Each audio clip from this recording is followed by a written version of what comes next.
So I'd just like to introduce James Armstrong. James has been part of the Land Sales for probably, oh gosh, nearly 15 years or so, but a long time anyway, and has spent a lot of his time concentrating and focusing on the rights and mostly the wrongs of the big housing developers, and drilling into the official government reports on who these people are, what they're doing, what they should be doing, and finding the glaring errors in such reports. And quite often, it's a thankless task, but harassing the various people who do these reports afterwards to say, well, why did you do such a dreadful report and missed out such an important fact in what you did? So he's going to speak for about half an hour, and then we'll have another half an hour or up to half an hour of questions. Discussion. I'll ask you, all right, yes, and discussion, yeah. And I'll just ask you again, as last time, please do keep very quiet if you possibly can, because we haven't, just to make sure that the sound recording is, and I might just, do you mind just nipping outside and asking them to be quiet? Yeah, sure. Because they're chit-chatting, aren't they? Fine to do it away, but you don't really want to hear that in the background. So James's talk and discussion today is breaking into the unlawful land banks to recover our stolen £228 billion. Now, I hope you can start by, I don't want to micromanage you, but you can start by explaining this figure of 228 billion, James, and then just take us through the work and the research that you've been doing. Thank you, Tony. I'm going to be a little bit unconventional and tell you a story. Last year I went up to Hampshire Garden Suburb to a performance of one of Shakespeare's plays in the open air, which was a lovely experience.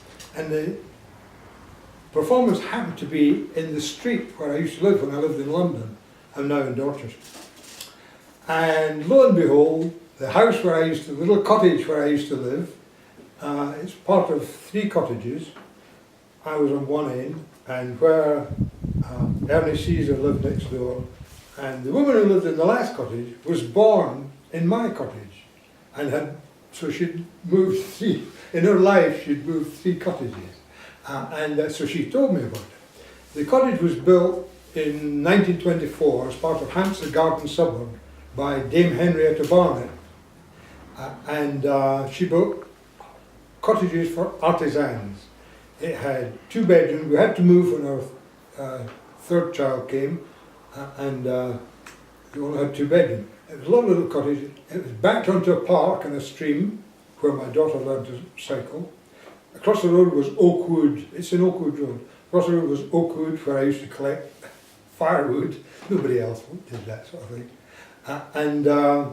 So she told us that the houses had been built in 1924, and I've written it down here, for the 3 cottages, everything cost total £750. So when I had, at the time, was working for a big international company in London, and I'd been travelling up from Sevenoaks. So I kept saying, this is mad. 1.5 hours up to London every day. I was working in Berkeley Square. Then 1.5 hours down to Sevenoaks. This is mad. If only I could live in London. So I spoke to my boss, who I found out later was younger than me, and he said, I've got a pal lives in, and we'll see what we can do. So Tony said to me, well look, there's some houses for sale up in Hampshire Garden Suburb, maybe you could get that. So to cut a long story short, I think the price I paid for it this would be 1980 something, was £6,000, right? Which, of course, I didn't have £6,000, so I got a mortgage. But anyway, so going back from 1924, 1920s, it cost £250 for one cottage. By the time I bought it, it was £6,000. So then, my son was born, a 3rd child, and we needed an extra bedroom. So we moved from there up to Whetstone. So we're back. I've never been back since. interestingly, the night that, during the interval of the Shakespeare play, it was dusk, it was a lovely place. I went and had a look along where the cottage was. And the house for sale, at the other end of the row, 3 cottages, same cottage in reverse, was for sale. So it had a for sale sign, so I thought, I wonder what they're asking for sale. This is only maybe 2 or 3 years ago. So when I went home, I Googled it, and I found that the house that was built for £250, when I sold it in 1980 something, maybe no, 1960 or 70, for £6,000, was now for sale at £808,000. Now that's one of the bombshells that I'm going to hope to surprise you with tonight. And you know, no doubt it's sold maybe for £805,000. But I drew the implication. If in if it was 1977 it was worth £6,000, and today's price is 800. This is 2017 actually. Today's price is £808,000. That's an increase by a factor of 135. So, casting that forward, what would it be? What would it sell for in 2057? Any mathematical geniuses? The answer is £109 million. Right? So this is a cottage built by a philanthropist for artisans. Oh, modest, lovely little place, modest cottage, still standing. That's important. Yeah, it's nearly 100 years old, and it's gone up in value. That's a bombshell. It won't sell. I predict it will not sell for £109 million in 2057. There'll be a crash before then, and probably many crashes. Right? So another bombshell that I'm going to mention. Let's keep fancy cigars covered. Another bombshell is the mortgages. And I've been reading up about it, and I've been reading, it's not generally well publicised, but I've had mortgages, and I know for a fact that I did, because I asked the Halifax, where I bank, if I wanted a mortgage now, what would I have to, if I got a mortgage for £100,000 now, what would I have to repay after 25 years? So the woman there said, oh, well, I can't tell you that. To find that out, you'll have to apply for a mortgage. So I said, okay, we own our house, so we don't need a mortgage, but I'll apply. So I applied. So and here's the thing, I forget what the actual interest rate is, but if the interest rate, as it was then, was 4.5%, it's lower now maybe. If the interest rate is 4.5%, and you borrow the money, £100,000 for 25 years, which is sort of typical when you're starting out, you repay by a factor of 2.14 the £100,000. So it becomes, every £100,000 you borrow, you repay £214,000. And the average borrowing now to buy a house, well, the average price is 200 and something thousand. So after you pay the deposit and maybe you've sold the takings from your last house. Supposing you buy a cottage for £100,000, £150,000, you're repaying, and nobody tells you this, you're repaying for £150,000, £375,000. You're in the millionaire category. Which starts me thinking. So, talking about what I'm going to talk about today is millionaire country, but it's more than that. It's billionaire country. It's crooked billionaire country, and it's £1 trillion country. So, I said we're going to go on a pub crawl, and I warn you that I'll never get to the end of it, because like trying to go on a pub crawl in Rose Street in Edinburgh, you start at one pub, and there's so many pubs, then you have a half pint. Then you go to the next pub and half pint. But suddenly, it's well known, you always meet somebody who you know, who buys around, and you buy around. You never get to the end of Rose Street. So, but hopefully we'll get to the end of this pub crawl. So we're going to start at the £1 trillion pub in Mullion, just because it rhymes. Mullion's in Cornwall. And from the trillion, we're going to fly by imaginary, whatever means, up to the bonny, bonny banks of Loch Lomond. We're going to go to the Rob Roy McGregor pub. But the banks of Loch Lomond that I'm going to talk about are on the left bank, the crooked banks, all of which, these are the high street banks, all of which have got a £1 million fine. You know that?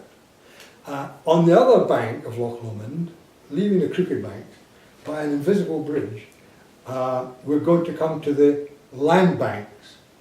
And the land banks, we'll find, are worth an astronomical sum of money, figures that you cannot believe. And the land banks first surfaced in the pages of the Barker Review of Housing Supply. And I've got a pal in Edinburgh who, you know, we used to play football together. Now, before he retired, he was the Chief Planning Officer for East Lothian, Graham, and he studied in Singapore and joined the Edinburgh Corporation Planning Department.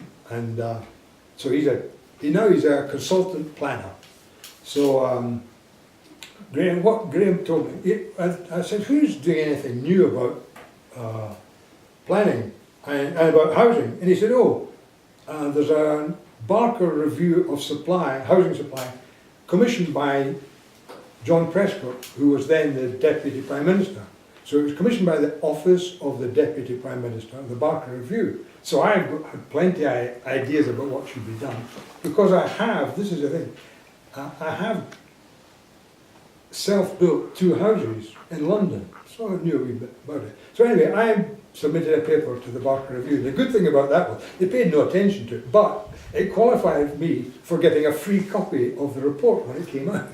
So I got a free copy of the Barker Review. And incidentally, if you ever want a free copy of any government report, which you normally charge for, write to them, they'll never check out, write to them and say, I contributed to this report, would you please send me a copy? So I've done that for the Office of Fair Trading, home building study in 2008. Anyway, this is in the land banks, first surfaced in the Barker Review of Housing Supply.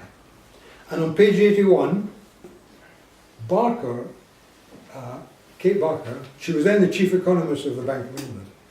Barker listed the land banks of 10 of the biggest UK house builders.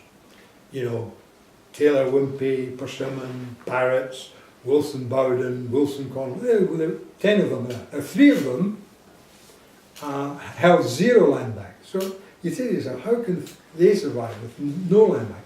When you read the land banks of the other. Now this is what land banks are, according to Barker. She told us a thing about land. She said in her report, land is a critical factor in house building. That's first thing. Secondly, house builders are rewarded for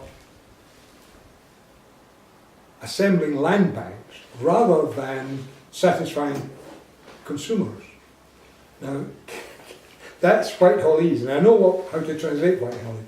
Whitehallese, the people in Whitehall, civil servants, have got a motto, don't frighten the horses. So, to say that house builders are rewarded primarily for assembling land banks means that they're not rewarded for building houses.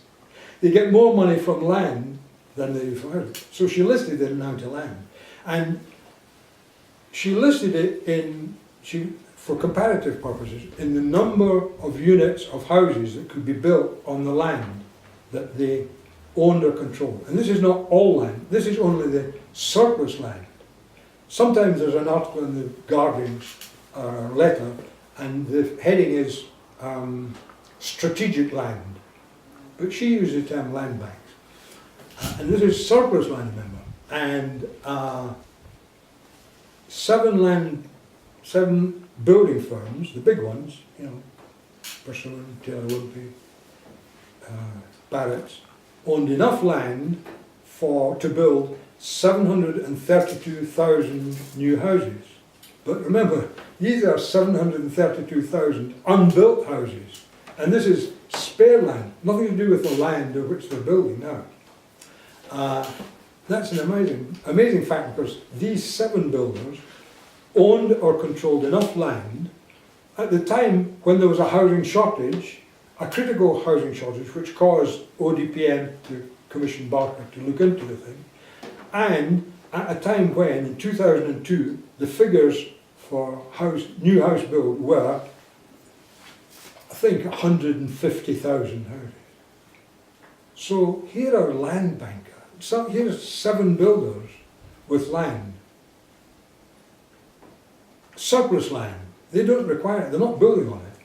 Greater, far greater. One of them has enough land to build the total national output.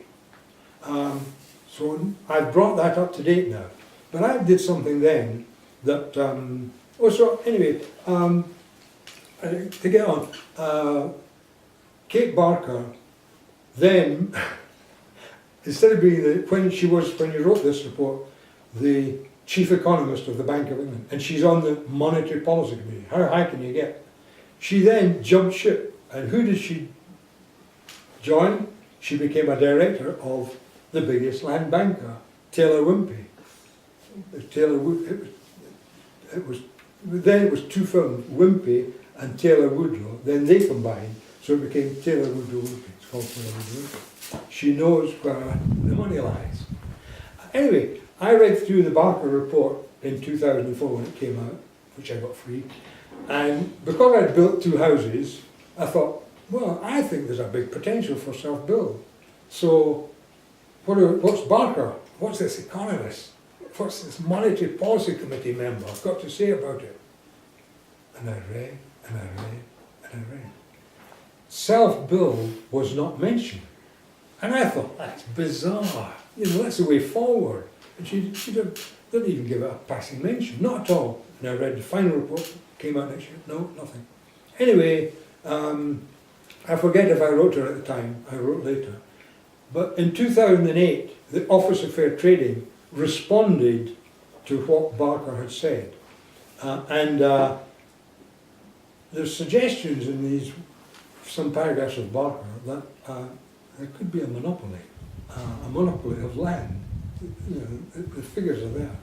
Anyway, the Office of Fair Trading came out with the Home Building Study 2008, and lo and behold, self-build is the largest supplier of new houses in the UK. Is that not a bombshell? Self-build. But their definition is actually customs build and self-build. So what I did, I didn't use a trial, not all the time. I bought the land, financed it, drew the plans, got the money from a bank, borrowed the money, commissioned a builder. I drew the plan myself, didn't get an architect, they were far too expensive. And that's customs built, but that's part of what Office of Fair Trading calls self-build. They found, as I say, self-build is the largest supplier. And bear this in mind, self-builders, and Office of Fair Trading found this as well, the greatest obstacle to self-build is, what would you believe? The inability to find land to build on. But Barker had found that the big builders are sitting on 732,000 unused plots of land. There's something wrong there. Anyway, I wrote to Kate Barker and said, have you read the OFT report about self-build? She said, oh well, yes, we probably should have paid some attention to self-build, but it's not high in our priority. How's that for a put down? Anyway, let's go on this pub crawl. So on the left bank, on the left of the Bonnie banks of Loch Lomond are, in imagination, the high street banks. People like Halifax, Bank of Scotland, Lloyds. That's one bank, incidentally. Then Hong Kong and Shanghai Bank of China, it's called HSBC. You don't know that. Then Standard Bank. Then there's Barclays Bank, and there's another bank. There and there. Each of them has got a £1 million fine. Think about it. Bankers have been fined. But that's not the end of it. One of them, it was finally settled just this month that Halifax, Bank of Scotland, has been fined by the American Securities Exchange Department, the regulators, $5.5 million. $5.5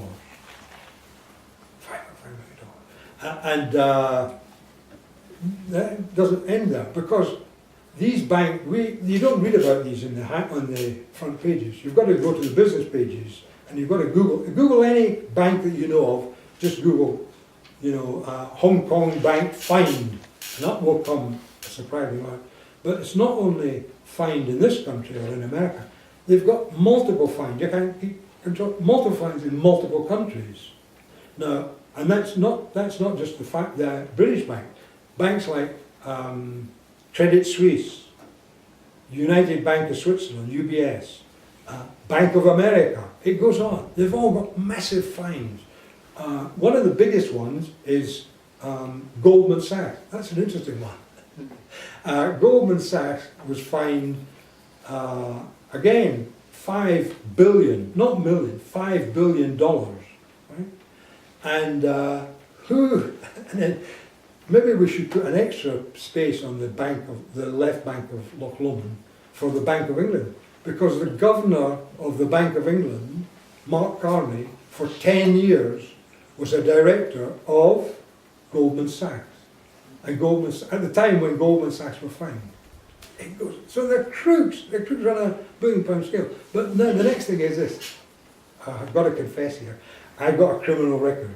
If you can get into the criminal record of it, you'll find my name is there.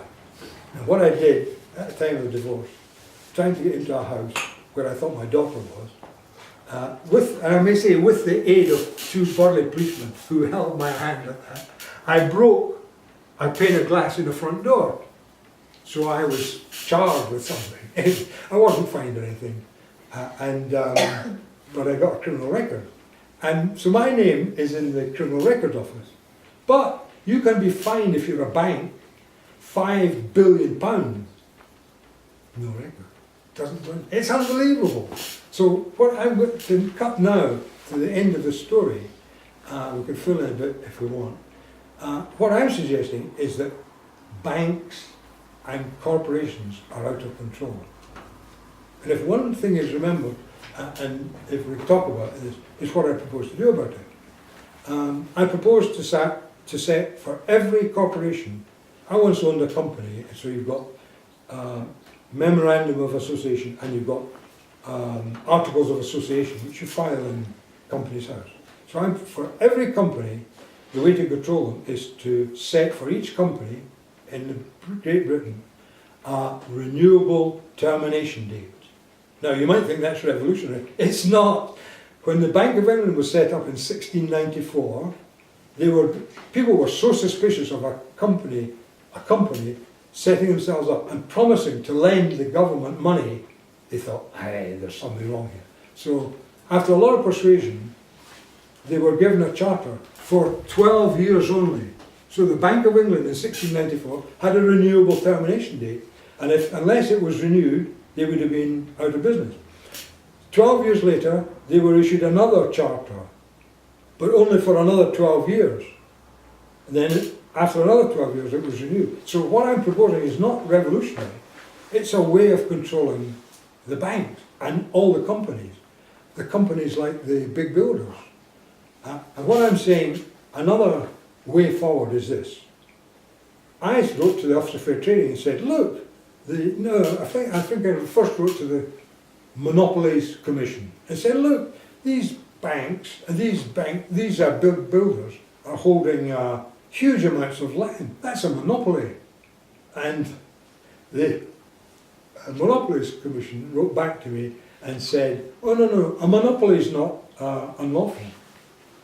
Only a monopoly used against the public interest is unlawful. So I chewed that over. And then I thought, but if the monopoly that these companies are holding pushes up the prices of houses, and people think that's against them. So I wrote back to them and said, by this time, the Monopolies Commission had been closed down, but they'd been reopened under another name, the Competition Commission.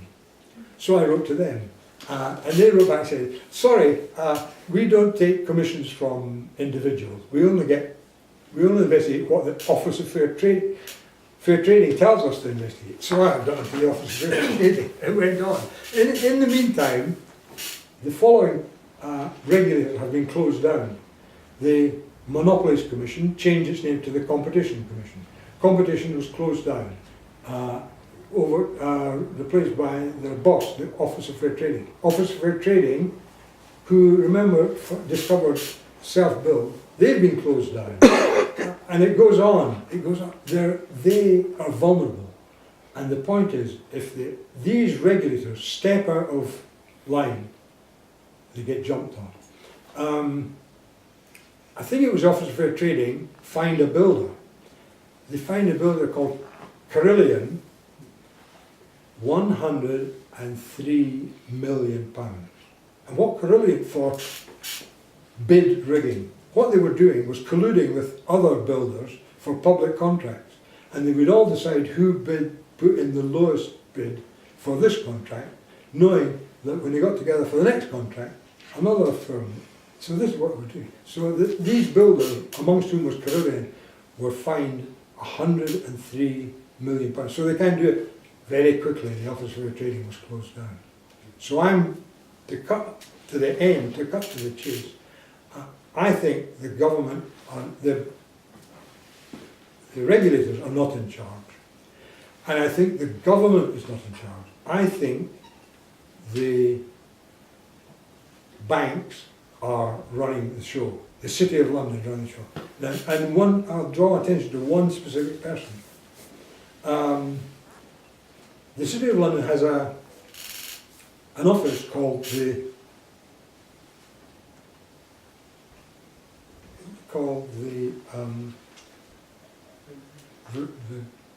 anyway, forget what he's called. And this man sits behind the Speaker in the House of Commons, on the floor of the House. He's not elected like MP. He sits behind the Speaker, the remembrancer. He sits behind the Speaker in the House of Commons, and he has a budget from the City of London. Well, I'll tell you what his job is. His job is to support the City of London and protect its interests. It's written all down. It's on his website. And he's got a budget of £52 million, and he produces papers on every subject, and he feeds these papers to the secretary, or to the head of the select committee of all the House of Commons select committees. So the select committee on the Treasury select committee is going to consider a subject. The remembrancer does a paper representing the city's interests and gives it to the and they're not funded. You know, the select committees are penny pinch, and they're not experts by any means. They might recruit a few experts, but this has got these are papers with a lot of academic research, and they're fed to them. So you begin to wonder where the policies on housing policies like right to buy, buy to let, tax deductible, there was a tax rebate on it, and right to buy and help to buy. Now, on the face of it, these policies help young people buying houses. But if you look a little bit deeper, against the background of a low supply and a controlled supply and a totally inadequate supply of houses, if you facilitate mortgages you make mortgages easier, an increased amount of money is chasing an inadequate and it's sometimes dropping supply of housing. The result is house prices go up. So, looking behind the scenes at the economists, I read, incidentally, before I forget this book, I want to draw this book to your attention. This is Rethinking the Economics of Land and Housing, interesting title, by a guy called Josh Ryan Collins, aided by Toby Lloyd and Laurie McFarlane. They're in some economic think tank, and it's very, very interesting. And I got the following bombshell from them. This is at the heart of these mortgages. Everybody who's got, there's quote some figures, there are 750,000 new mortgages issued in the UK every year. 750,000.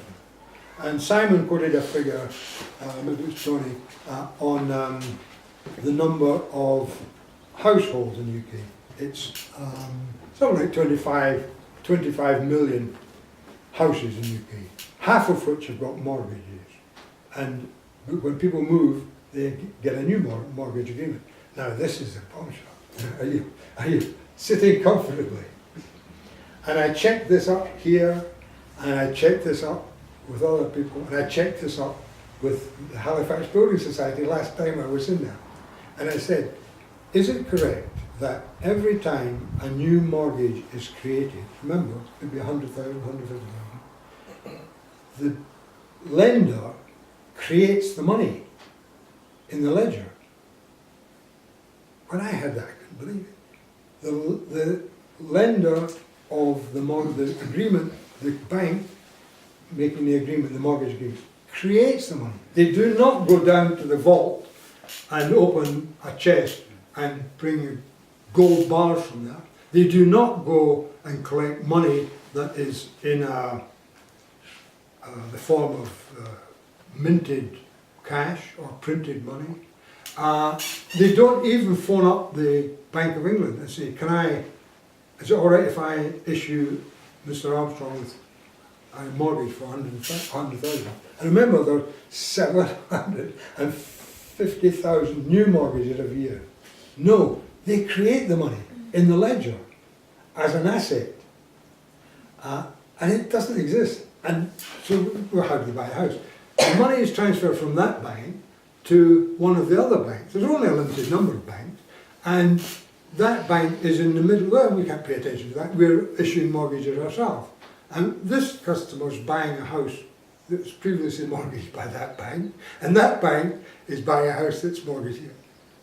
So at the end of the day, and at the end of the week, and at the end of the month, they do a balance, and they pay, one bank pays to the other bank, the balance of the money's outstanding. But here's the main thing, and I checked this out with Collins, I checked it out with another economist, and I checked it out with the Halifax Bank, the Halifax Bank, and it's true. The money doesn't exist for you, it's created money. Now, that's mind-blowing, because it means that the Bank of England have only got control over the printed money and the minted money. They've got no control over this money. So I began to look at this, and I read a book by Milton Friedman called Capitalism and Freedom. This was published in 1962 and was adopted whole scale by Maggie Thatcher. And the gist of it is that government is bad and a pain in the arse, and you don't want to do that. The markets will sort everything out. And the way to sort everything out, to make sure that the economy grows, is to ensure that the supply of money keeps on growing. Like inflation. However, Gordon Brown told the Bank of England that if inflation went above 2%, he had to get up, the governor of the Bank of England had to write to the Chancellor and explain what's going on. And I used to think, well, that's why you set out limit, but that's not the key. Wait, the banks and the Bank of England are allowed to and encouraged to create inflation. If it goes over 2%, they send a letter, so what? To create inflation, because that encourages consumer spending. And consumer spending, if you all bank on, is based on the value of houses. So if house prices go up, then people think they're getting richer and they're encouraged to spend. So consumer spending is based on debt. So going back to this created money, Milton Friedman in 1962 said the way to do this, to ensure constant growth of the economy, is to create money yearly. Make sure you create money yearly, monthly, weekly, if necessary daily. Bingo, that's what the banks are doing when they issue mortgages. Everything, that's why they're all advertising, and they're offering teaser rates. Look, get a new mortgage, come to us, we'll give you a mortgage at such a, we might change it after a couple of years, we don't tell you that. So that's what guides the economy. Now, going back to these banks, what happens in a bank, my niece, Joe's niece, used to work in JP Morgan. She told us the structure of a bank, JP Morgan's a bank. He'd been fined a cool 5 million or billion, I forget. In the front office, the banks give out loans and make loan agreements, some of them mortgage agreements, and they do other things in the front office, over the front desk. In the middle, where my niece worked, what she did was they were made into little groups, smart kids, and they were saying, now look, if you make up I want to have an investment policy. You can take any kind of assets and select different companies that provide these assets, and we'll track these assets, Group A, Group B, Group C, Group D, and we'll see how successful you are, see if you've been doing your sums. The point was that the most successful investment plan that was done by one of these groups would be selected by the back office. And the back office, this is what goes on in the banks. And here, you can quote the £1 trillion pub at Mullion. If you go in there, they're full of investment bankers. And the conversation is all about collateralized debt obligations, CDOs, and subprime mortgages. And there's somebody who's going to explain what these things are to us. But it was found they were very risky things. In fact, it was so risky that the boss of JP Morgan, according to this book I'm going to quote, he didn't know what the traders were doing. And this book, guy, the writer, the name will come to me. He says, that's the whole point. Ordinary plebs are not supposed to know what they're doing. And the back office and the front office and the CEO of this firm that he quote had the name Salomon. Salomon owned a bank, not a shareholder. He owned a bank himself. I think it may be JP Morgan at the time. And this guy, his name escapes me, says in his book that Michael Lewis, I think it is, says in his book, The Big Short, that Salomon didn't know what the traders were doing. And in this imaginary pub that we're going to, the Trillion at Mullion, if we start talking about this, lo and behold, you hear a voice saying, who's that talking about CDOs? Who's that talking about subprime? You're not supposed to. He said in his book, these titles were invented so that people would not know what they were talking about. And another important one was, when the sales of these assets, as they're called, began to fall off because they were credit rated in different tranches. And when some of them didn't get a good credit rating, and people were a bit iffy about buying these things, Michael Lewis and one of his friends invented a new asset called credit default swaps. And a credit default swap is an insurance in case the CDO goes wrong. So then they were selling CDOs and at the same time, in the same package, credit default swap. It's unbelievable. And the insurance company, of course, when the big shock came, the insurance company that was backing up these credit default swap, he was the first to go. That was Bear Stearns, the first bank to back up. So that's what goes on in the banks, in the touring. Now when you go up to the, let's go up to Loch Lomond. On the left, crooked bank are all the banks, and we're going to put the Bank of England there because of its association with Goldman Sachs. On the right bank is the land banks. And I brought these land banks that were in Wimpey's, in the Barker report, up to date. Very difficult now. You've got to go into the chairman's statement of each of the big buildings. Now, there have been, since 2003, there's been terrific takeovers within the building industry. So Wimpey is now called, who I worked for as a kid, Wimpey is now Taylor Woodrow Wimpey, and Barrett is Barrett Wilson Bowden, and Persimmon, they're the only ones that stayed on their own. But Persimmon has taken over from Taylor Wimpey as the biggest land banker. And things have got so bad, the land banks have got so big and so valuable, that in the newspapers last week, there's an item about Argentina. Argentina's currency's in dead trouble. And the local politicians think the way to get Argentina out of trouble is to apply to the IMF, the International Monetary Fund, for a loan, which has been agreed upon, and just bring it forward. And Argentina has asked the IMF to give them a loan, only a loan, of $50 billion. That would be in US dollars, $50 billion.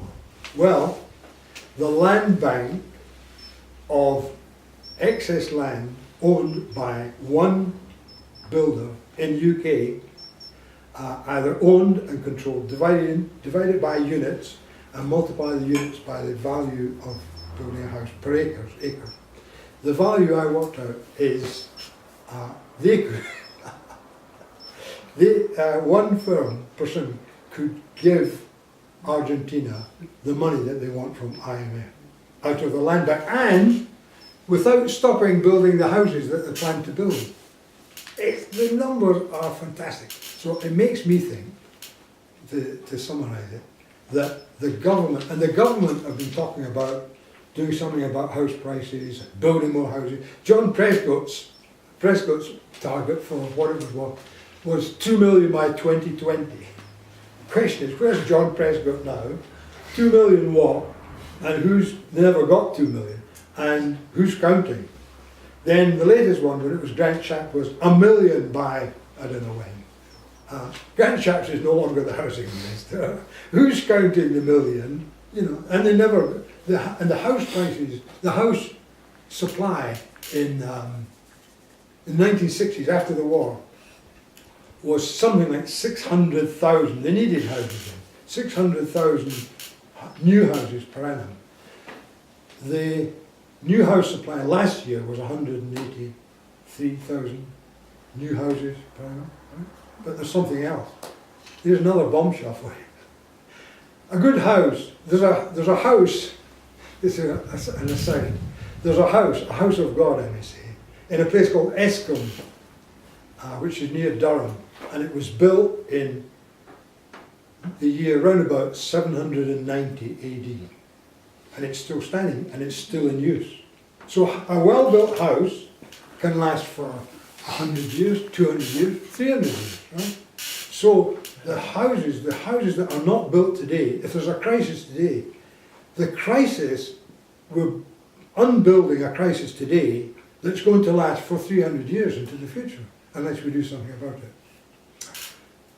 I've covered a lot of ground, right?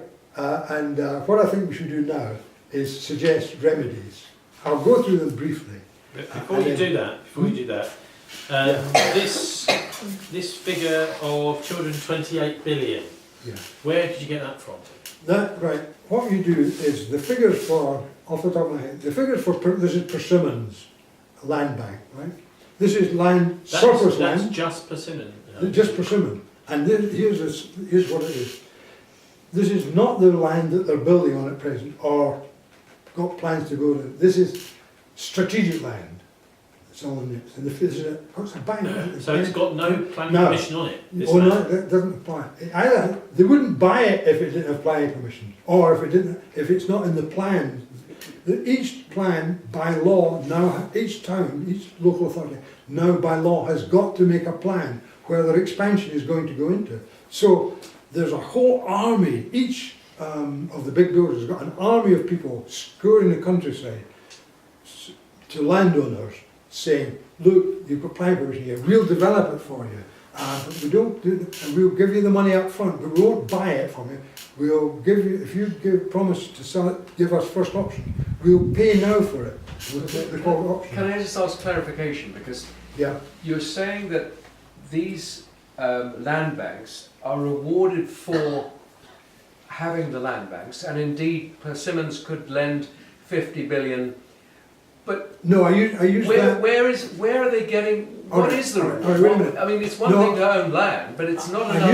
use that as an Where do they example get of the money for? I use that holding figure, the land? I use that analogy as the figure of the size and the value of the land. Not suggesting that they would use the land bank and lend money on it. It's the value of it. I'm showing that the company debt of a whole country, Argentina, they think they can get them out of trouble if they borrow 50 billion.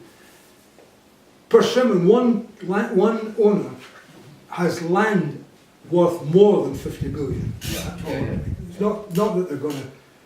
But when you said they were rewarded for What they do, that's- they put it on their balance sheet yeah. as value, and the managing director announces it in his annual statement to impress share owners, to reassure share owners, and to invite new share owners to push the price of the share up. And listen to this, here's another bombshell. If we go into the, let's go into the Rob Roy McGregor, which is Rob Roy McGregor is an arch thief, and that's where he gets the name. And now it's well said, he's got nothing on the guys who are in there now, the land banker. What was I going to say? I've forgotten the point about it. But the figures are unbelievable, and it makes me think that the banks are in control, not the government.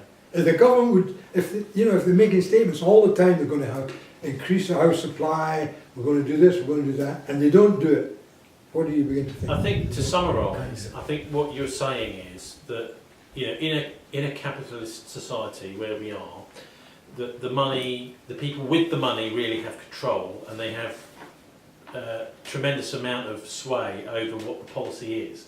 Now, we've been in this sort of situation for quite a long time, and land is increasingly becoming just another place to put your money.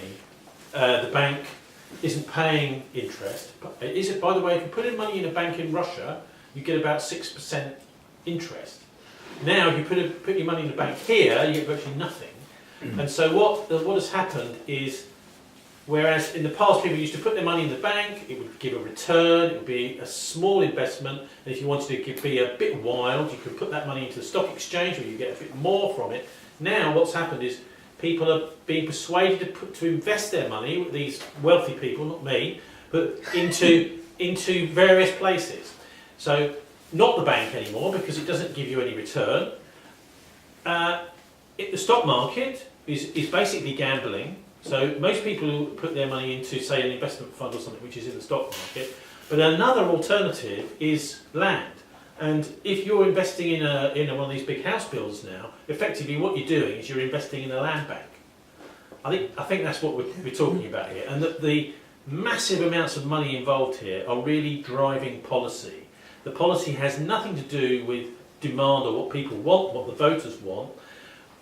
There's so much money involved that policy is being created by the banks and the investors and the wealthy, and there's so much of it that quite a lot of that money then goes into trying to spin this as some kind of other benefit to society rather than what it is, which is just basically another place to put your money where you're going to get more back from it, hopefully.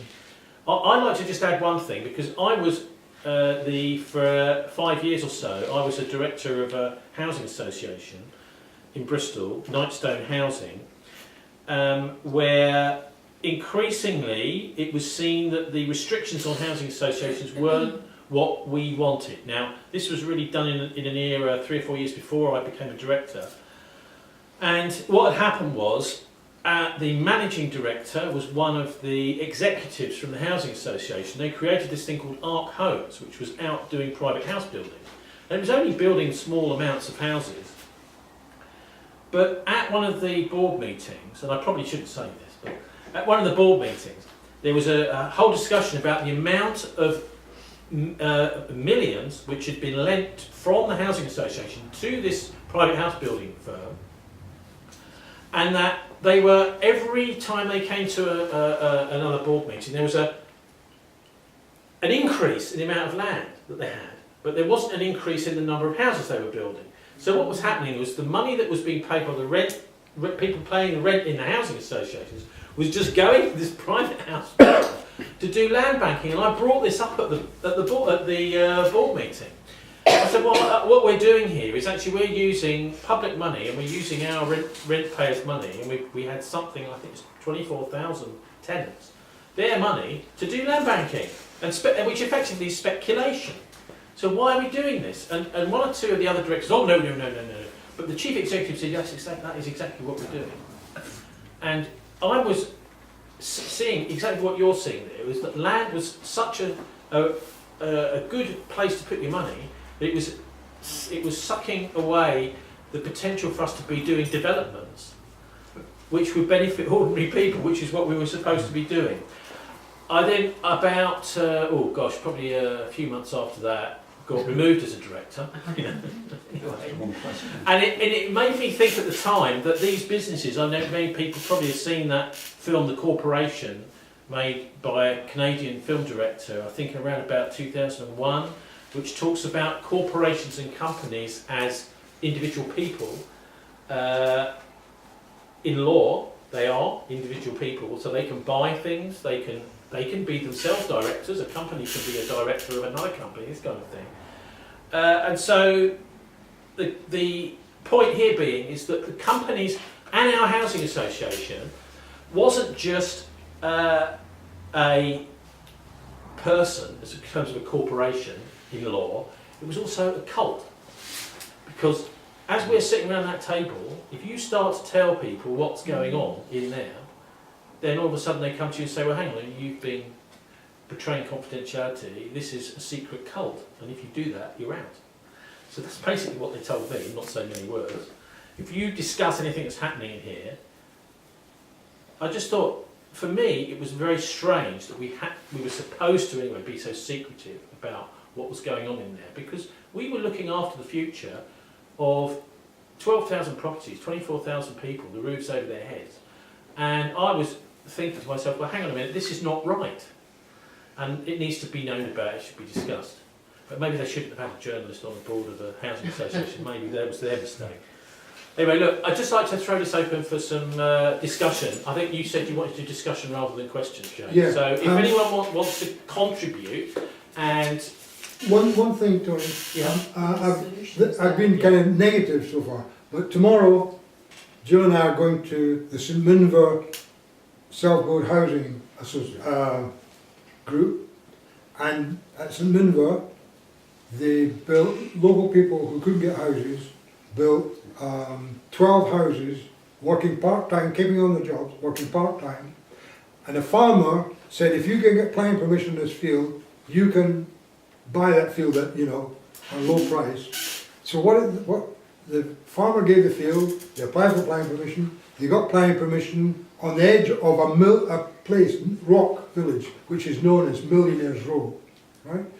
And they built 12 houses, 12 detached houses with garage, garden, and the 2-bedroom houses cost £78,000 each, and the 3-bedroom house, and this includes services and roads, everything, and the land. 78,000 for 2-bedroom, 83,000 for 3-bedroom. So when they finished it, this was a local farmer and his mate, who was a builder, who couldn't get people whose employees. He couldn't get employees because they couldn't afford to live in Millionaires Row.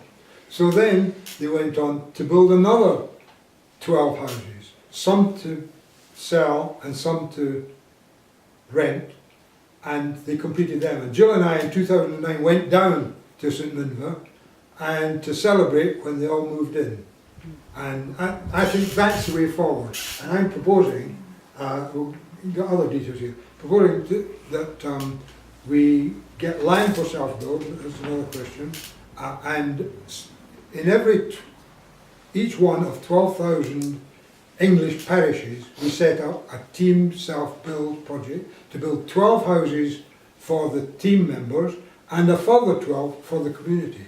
So I've got other suggestions to way forward, including a legal case against the land bankers. Well, I'll stop. There is there is a national body for self-building, isn't there, of some kind? I imagine you're a member of that, are you? That's a trade organisation of suppliers. That's basically what it is, to self-builders. And they have a permanent exhibition on the M4 somewhere. But just can I get clarification? Because I mean, they did this in Findhorn, and you have a first generation of people who built their house. They built it for £78,000, and then somebody from Rob comes and says, "I'll buy your house for £200,000." The land, the house, they set up a community land trust and a charity as well. That's very important. But then they can turn around and say, "Well, the guy up the road has bought his house and he's allowed to sell it. I'm not." Yeah, that's the sort of tensions you that's where have. CLT is. But also they've set up a charity. But also, so they're not allowed to sell it. Now, wait a minute. Tomorrow I'm going to ask that very question to Helen Richard, who's the secretary.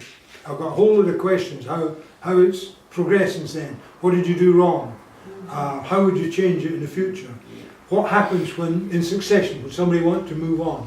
When somebody wants, and what plan have you got? Normally in a housing co-op or anything like that, you can only sell on assets to another housing co-op. You can't make lots of money out of it. So But this is self-built, isn't it? it can be anything. It can be self-built. I live in a housing co-op which we took over as a squat and got it at virtually nothing from the council. Now it's worth 800,000, these inflated prices. For how many houses? 8 people, 8 flats. But the thing is, we can't sell it or be taken over. We've got a mortgage, so that it's secure for us. Yep. And if we all decided to leave and close down the housing co-op, the assets have to go to a housing co-op. So it's called an asset lock. It's locked, Good, so it can't enter the housing market. So basically, if this was done in a massive scale, you crash the housing market basically. Which one of the reasons not being brought up about the housing market is, unlike China and other rapidly developing countries, you can't make money in industry in Britain. You can't invest capital and make lots of money anymore. It's not like the 19th century. So land is the way people put their big sums of money in. It's an unproductive investment. It just sits there. Whereas you don't make a big plastics factory, which is made somewhere horrible like Shanghai. So I think that's what we're living in, a kind of decaying country, aren't we, where we don't actually make anything. Just lots of people investing in doing all the tricks that you talked about. Yeah, I would say that, except in this, that it's policy to do that. Yeah. It's called the FinZec. Yeah. And all the money in the national money goes into developing the FinZec department, section of industry, and not into the real economy. Yeah. And here's the point. If we did a national team self-build project, that's the real economy. You're making houses, you're giving employment, and also it's regional, it's in every parish. It's not all government money going into the City of London. So, and it has another plan, though, wouldn't it? It has another a national, regional plan. Well, sort of. I want to keep it regional, and it has another benefit. On exactly the point you make, the real economy is shrinking, and the FinZec economy is now. If self-build can come on incrementally, increasing each year, that is money in the real, and also it doesn't know, that's money in the real economy. Also, it reduces, it will stabilise the price of houses gradually. That's very important. If you suddenly had a scheme to bring down the price of houses, or the number of people that would be repossessed would be catastrophic. That would screw the economy. So that's why I'm hopeful that this kind of project put in front of the Bank of England is a godsend, because it enables them to, and they know this, the biggest risk to the wider economy, as they call it, is the housing market, the housing bubble. And if we can project a way of increasing house prices in the real economy, increasing house supply in the real economy, it gradually stops the inflation of house prices in a way that will not scupper the whole economy. So I've sent this paper to, I can't tell you, I've sent, and I've had a reply from Kate Barker, no, from Persimmon, right? I've had the secretary to the Jeff Fairbairn. Did I tell you that his salary, his bonus, because of the land bank, his bonus, the chief executive of Persimmon, his bonus was £100 million last year. But that's not bad news. But the chairman resigned when he heard that, and the shareholders objected, they went crazy. So his bonus was reduced to only £75 million. But isn't Can you believe it? Isn't Because they cannot hide now what's going on. So there's been a great report this week. Have you seen that? No. PPR. The invisible land, the hidden force driving the UK's unequal economy and broken housing market. And that's Okay. talking about Listen, that. I had a letter published in The Guardian some time ago, and the National Federation of Builders said, oh, there's no such thing as a land bank. And then Yeah, I'll leave it on the table. in 2014, one of the Guardian papers listed the land bank, you know. And so it's coming out now, it's taking a while. Can you just say something about that? Yeah, this is... Is there a summary you can quote some figures from or anything? Oh, I'm sure there is an executive summary. The role of land. Conventional wisdom suggests the UK has a problem with house prices, but the reality is we have a problem with land. The value of land held by households soared over the past 2 decades, now worth more than double the value of the property. Broken land market, key role in driving wealth inequality, the driving force behind broken housing market,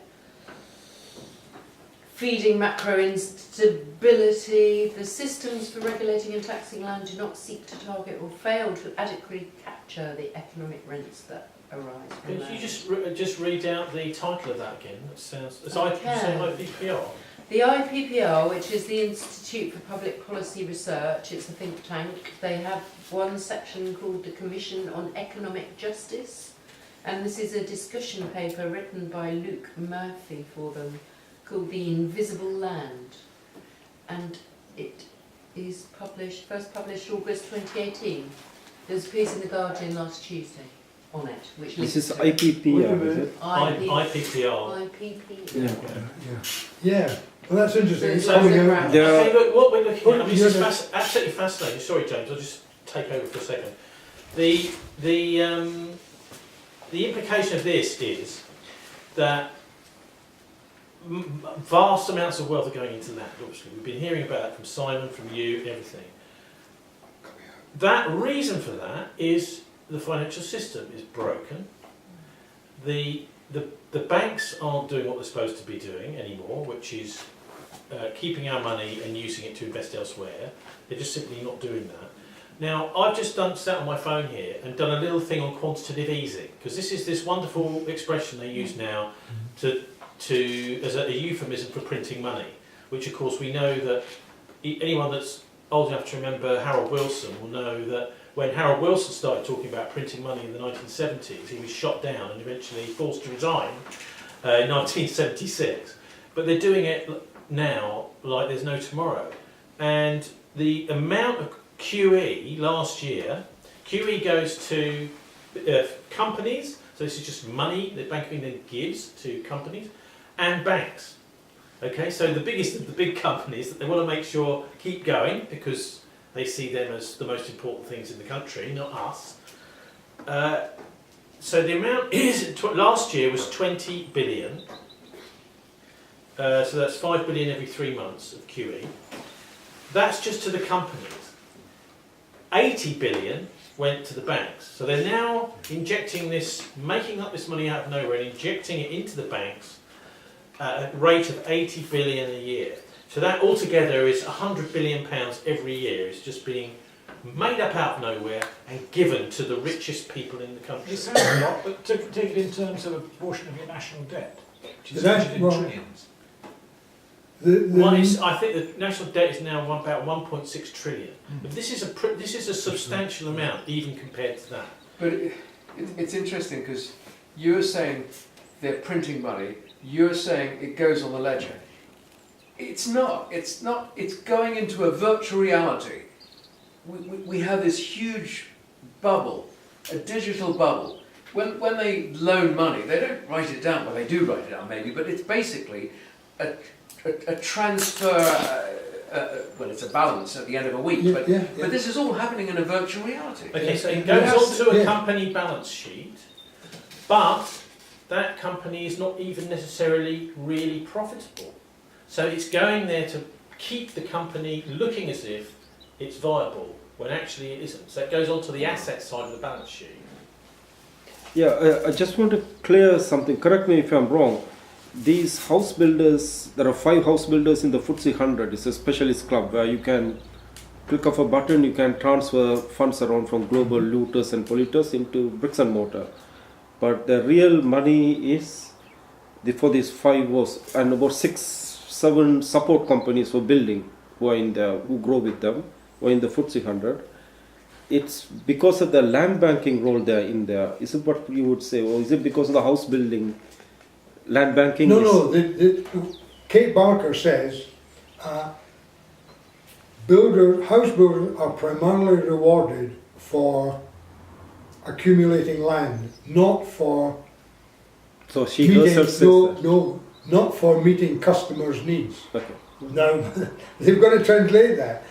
Well, what do house builders do? They build a house. Everyone thought they build house. No, that's what she's saying. House builders do not build. Well, we know that, and the primarily reward. I've counted what the reward is. As I say, it's billions and billions and billions of pounds. Land banking. Land banking. The land banker They're role. rewarded for that, Yeah. and then they're not rewarded for the. And then they actually. Another thing she says. They trickle out supply. These are quotations. They trickle out supply. Because the land is worth more to them if you don't build on it, because the land's sitting there. If they do build on it next year, they'll get more for the house prices that they sell next year. So the land this year is better to sit there and not to be built on. So I think most people have got experience of this. We have in Bristol in Finzel's Reach, which is right in the city centre, in a big old brewery site, which has been turned over to luxury housing. James, you and I a few years ago went and had a look around Poundsbury, didn't we? To see the way that these building projects are, what happens is they're built, a few houses are built, and then a few footings are put in of more houses, and then it's just left until the houses that have already been built have sold, one or two, one by one by one by one, and then suddenly the builders get a call, oh, we've sold those, let's build another couple. So we're not talking about estates being built and then sold. We're talking about this trickle of trying desperately not to build so many houses that you can't sell them for 3 or 4 years. And I think this really showed that the house building industry has got no confidence in its own industry anymore either. That it thinks that at any point maybe the housing bubble will burst and they won't be able to sell those other houses. So what's the point in building them? So anyway, yeah. So, working backwards from that, words down here we can see Cranbrook and Sherwell being built, and so that it doesn't tally with what I can see going on around me, where virgin green fields, which have been there since the Ice Age, are being turfed up and built on. So there is building going on. So I'd like to deconstruct that, if you don't mind the pun. And then playing devil's advocate, surely there is a positive side to this, which is that we, as you said, we're a vestigial country in terms of our economy, and we are primarily, we've outsourced our manufacturing base. We're largely a service industry, do we want houses or do we want pensions? Going back to the talk earlier, we want security, we want somewhere safe to live, to bring up our families, but we want to know that we're not going to live in poverty with our pensions. And although it was ever thus that the rich will cream off, this is how we get our pensions these days. What's wrong with it is that the people at the top, there's unrestrained greed. And that's what really is driving the discussion. What gets people here today is that there is unrestrained greed. The disparity between the rich and the poor has got much too great. And I think we could live with their rules as opposed to ours, and hoping that we're all going to get Triodos or Peabody Trust houses. We can live by their rules because it's a fairly red in tooth and claw world, and it's better that our lot are running it than someone else. But we just dislike the greed that we're seeing under people who don't know the price of milk. I mean, all I'd say as answer to that is that the pensions may not be quite as solid as we think they are, because most of them are stock market based. So we think that this is all, we're doing this for our pension, everything's fine, but it isn't, is it? At any point, this can just go bang. This but there's no money to be made in the stock market anymore. I mean, you probably the best is, once again, not to be original. You look at someone who's astute, like a hedge fund manager, and they're putting their money into land. They're not putting it in stock and shares. But they're not making that anymore. As Mark Twain said, Yeah. they're not making that anymore. Can I come back on that? Exactly, it's a finite commodity. I think we're basically near to. I don't want to tail things too much, but we're now. I mean, can we just have some sort of final comments from the floor and then let James sum up? I got over here. Sorry. I got an important comment to add because Peter Redfern, CEO, this is happened in 2016. I observed it. You may be aware of it. When the Housing and Planning Act 2016 was created, and it just got rushed through, just because Brexit, just the last thing before Brexit vote was that Osborne got it done quickly. It was very undemocratic what happened. During that time, the shadow Labour's shadow housing minister John Healey was the one who summoned or commissioned the CEO of Taylor Wimpey, where Kate Barker said is in the board, to do a review called Redfern Review. Are you aware of this one? No, I didn't know that. Yeah, and it was about how to sell more mortgages, how to make people buy homes. That's what it is. It's called Redfern Review. Please, if you look up Redfern Review, you will come up. Not how to build houses, how to sell more homes. I just thought I should check. It's called the Redfern Report. No, it's called a Redfern Review of 2016. It goes with the Housing and Planning Act that was rushed through. So a House of Lords said no, but they just overruled it through using some archaic law. This question: the 156,000 houses were built a year. Sometimes it creeps over 200,000. Most houses are built on farms.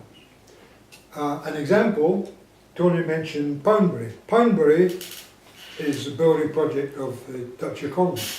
Poundbury got planning permission in 1995, I think, for something like 8,000 houses. The houses are built on Poundbury Farm, Middle Farm, and Fordington Fields. 3 farms. No urban land, no brownfield site. So if you want houses, you've got to get the cattle out of the field and build on the field. There's no other way. This talk about building on greenfield sites is irrelevant, because most land is not greenfield. Greenfield is only a little ribbon around each house, around each town or urban development. And brownfield sites, they just aren't. Brownfield are totally unsuitable, like the Castlemilk estate in Glasgow, which lasted 60 years before they demolished it. It's just not suitable for homes for a community. So you either but you've got to do it in the right place and the right kind of housing. And just now, it's unbelievable. There's another big issue that normally when builders put in plans for new houses, they have huge arguments with the council. The council wants something under section 106. And section 106, if you build so many houses, you've got to provide so many affordable houses. Even then, affordable houses are not affordable. I call them houses at accessible prices. But anyway, so they have these big arguments. But the need is for houses at accessible prices, not for houses at profitable prices. So the ratio of builds should be completely reversed. Houses need to be built, most houses need to be at accessible prices. In other words, the solution is self-build comes up with that answer. And only a small proportion. Now here's the thing, during the war, a wonderful book by an Indian commissioner called, Joe, what's his name? Philip Mason. Philip Mason, yeah. And when he retired from India, just at the end of the war, he met Eisenhower and all the big wheels, because he was a smart cookie. And at the end of the war, he came back to settle in Dorset. And he settled on a village called, his family lived up in the Midland. And he settled, I'll tell you what, he came from Kumaon. He was a commissioner of Kumaon. Kumaon's on the foothills of the Himalayas. And you get these vast vistas of mountains going away into the blue distance.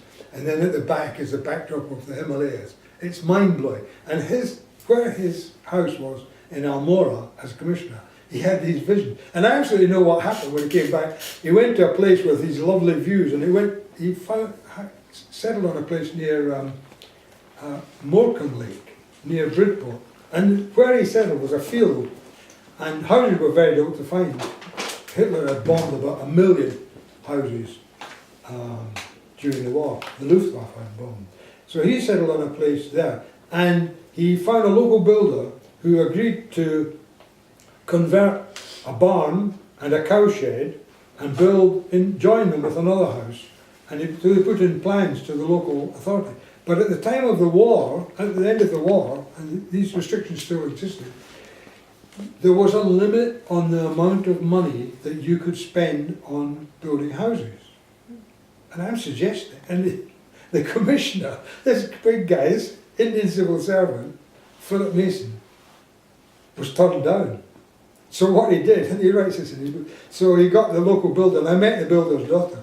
The builder's daughter told, and Philip Mason says in his book, he then got the builder to submit a new cost for the same work, a lower estimate, and the thing was passed. And you can pass now the house that was built overlooking all the hills of the area, and that was built because Philip Mason wanted during the war. But the key thing is, there was a restriction on the amount of money you could spend on building a house.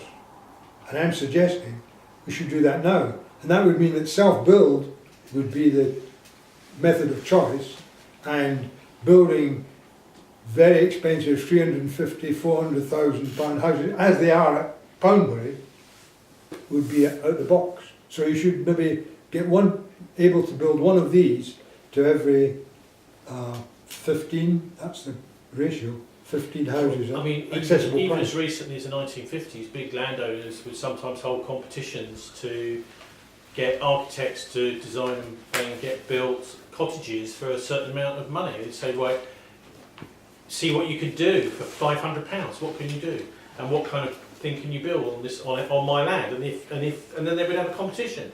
The architects would go round the cottages that have been built and say, well, I think this is the best one, that's not very good, this one. They don't really seem to do that anymore. Anyway, look, any more comments on this particular subject of the, I suppose, economics of Well, just to say, house building? just to bring it down to this context, the main artery road out from Tavistock to Callington, which is the next one over from here. This is just a minor road here. is has a planning application, or has a planning agreement for 700 houses, which for a town the size of Tavistock is quite big. And they were committed to Section 106 or whatever has followed it. And they said, okay, we'll put £12 million to support the opening of the old railway that's closed between Tavistock and Veeralston, which is where I picked you up. Which is closed, and incidentally, we might have a look at it tomorrow, it involves a tunnel which runs directly below and just north of this road. So the railway is coming out of Tavistock, comes across here through the woods, so there's a great big, it's a double line, so it's a big tunnel, it goes under there. But what happened was that more recently, other building companies have gone into Tavistock and they've got planning to build slightly smaller developments but without any of the commitments. So it's put into jeopardy the whole idea that this bigger company or this bigger planning business will actually happen in that way. They're bound to wiggle out of it. I don't think they're going to do it. And it just shows how the whole thing is dominated by these companies. There's a local person who's put through an alternative plan for self-build, just as you say. It's a much better idea. It's a much better plan. It will build the houses that people locally want. Because that's another thing we haven't talked about. These people, this big estate won't be built based on building design which people round here say this is what we want.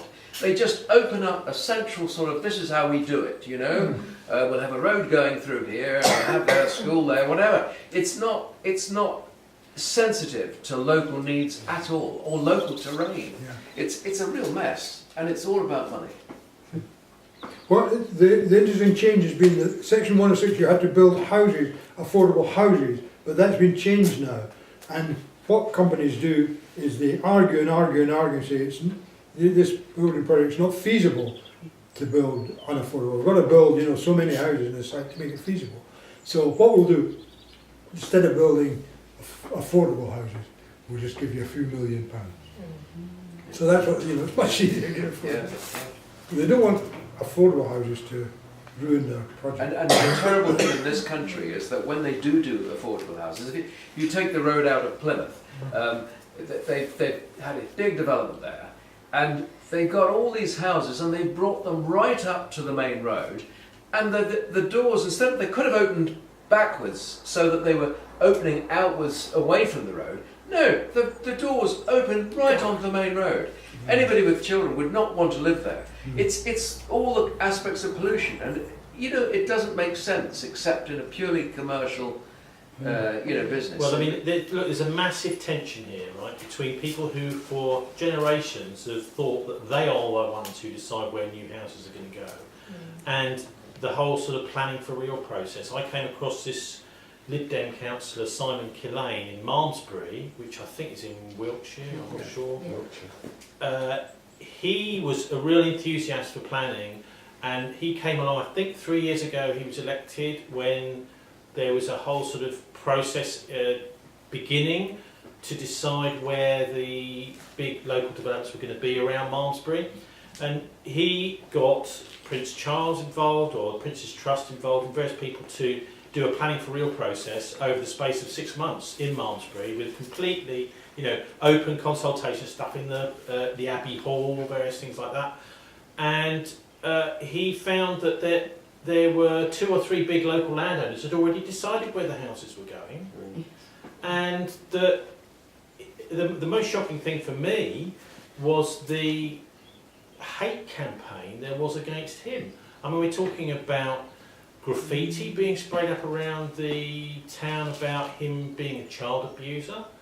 We're talking about attacks on his children, all sorts of horrific stuff going on. And I know when I last spoke to him, which was probably about a year ago, he resigned. So you're battling with some pretty powerful forces and vested interests who have just decided it's our land. we're going to put the houses here. The thing that they put together, the Planning for Real thing they put together in Malmesbury, was all about, let's build houses where we don't need to commute into the town. Let's put them in the sensible place where people can walk backwards and forwards to town. And this, of course, didn't happen to be the bits of land that the landowners own. So that's why there was a bit of a battle there. Anyway, do you want to just sum up, James, before we finish? Or is there anything? Well, I'll sum up by saying, Yeah. by Go on, reading sum through a list of things that we can do to change things, to make change. And the main thing is, I think I know, I've got written down from the Office of Fair Trading, it is unlawful to use a monopoly against the public interest. I can quote the pages on in Barker, where one firm, and she lists them all, where one firm has got 100% monopoly of land in that area, in that district council. So that's a monopoly. And against public interest, not to build the houses that are needed, not to build the houses in fact, but to own the land. So I'm suggesting legal action. What I didn't mention, or very briefly, there's as well as Dame Elizabeth Barnett, there were people like Robert Owen in New Mills, who built houses from a well-being community viewpoint. Ebenezer Howard, who built Letchworth Garden City. Henrietta Barnett at Hampstead Garden Suburb. Peabody at Islington. Joseph Rowntree in York. Cadbury at Bourneville. Shoreditch Council built the first boundary estate for 6,000 tenants in 1893, and it's still there at Calvert Avenue. So I'm suggesting that we make a film, go to these places, say these houses are still there, look, speak to the people that are in them, give a little biography of the people, and then try and recruit modern philanthropists. And I can tell you, I ran a business for 10 years, and I know 95% of people are 95% of what it is are honest and pay the bills on time. 5% are honest and pay the bills late, and 5% are crooks. Right? So there's 95% of goodwill out there, but there's no agency for tapping into this as far as housing is concerned. So the Community Land Trust does it locally, but I'm proposing to do it nationally and do a film about all these philanthropists in the past and portray that that's the way forward. Right about philanthropy. Right. I mentioned the RTD, and here's another part. This is unbelievable. When people can't pay their mortgage, at present, these people who invented the mortgage with funny money have got the right to eject the people who need a house. But no, it's ridiculous. It doesn't need to happen that way. They can stop them from being owners of the house. They can lose ownership of the house, but they should maintain tenancy of the house as tenants as long as they pay the rent. It's so obvious. And also there should be secure tenancy somewhere else. We should set up challenger banks, a challenger insurance company, challenger power supplier, challenger petrol supplier, challenger rail supplier, and challenger smartphones, and challenger Google. One company in each of these markets, and if people choose to do it for a national company, they should be able to go there. Well, actually, funny enough, week before last, Jeremy Corbyn did talk about doing that. He's talking about having a kind of state-run version of Facebook, a state-run version of Google. I must have got the idea about Google from them. Yeah. And then change our development model to aid regional development and not spoon-feed money into London. That's why London is the centre of the housing bubble. It feeds out from the city into the Greater London, into the southeast of England. And Labour once had a regional policy where you had development areas, and if you opened a factory in Newcastle, you got government aid. But actually, somebody put the kibosh on that because they said that's not the way to grow the economy. It's far better to back the winners. So if all the business are doing well in the South East London, go for it, give them the money. So we want to reverse that because there are people out there. We want to ration new houses as in 1945 by cost. So you're allowed to build a house at, let's say, a new 2-bedroom house. Why not £100,000? No housing would be built in Poundbury. They're all tiny houses, overpriced, with limitations on them. We did it during the war. And here's the thing, the land bankers have not built more houses than the Luftwaffe destroyed. I've got the figures. The Telegraph figure is the Luftwaffe destroyed 1 million houses. And very quickly, Kate Barker said we should be building something like 300,000 houses a year. Well, that was in 2003. Now we're at 2018. The total national build last year was 180,000, I think. So we're 100 and something thousand a year short. Very quickly, we've got more unbuilt houses than Luftwaffe destroyed. There's a way forward. And the main thing I think we can do is take the land banker to court for another. I don't know how you refund it. I'd be very happy to put the first £1,000 up. And if we could crowd fund it. And I've got the cases, you know, and the Office of Fair Trade, their arguments are futile. They said, for instance, to me, oh, Barker never said that there was a monopoly. And oh no, this is a really funny one. The sale of land and housing does not apply under the Competition Act. It only applies to goods and services. So I looked through Barker and I found a quotation. Land is a scarce good. Bingo. And then they said, Barker never said, oh, you know, I gave up in the end. So I think there's a good case for taking them to court. And that would, you know, that's a law. But the government's not going to help you because the government are in the pocket of the City of London. So let's try the law.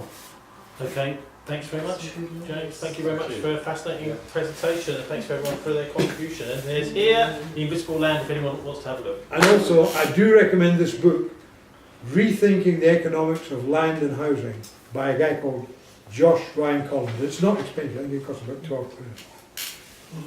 Thanks, James. As a Scotland. Totally.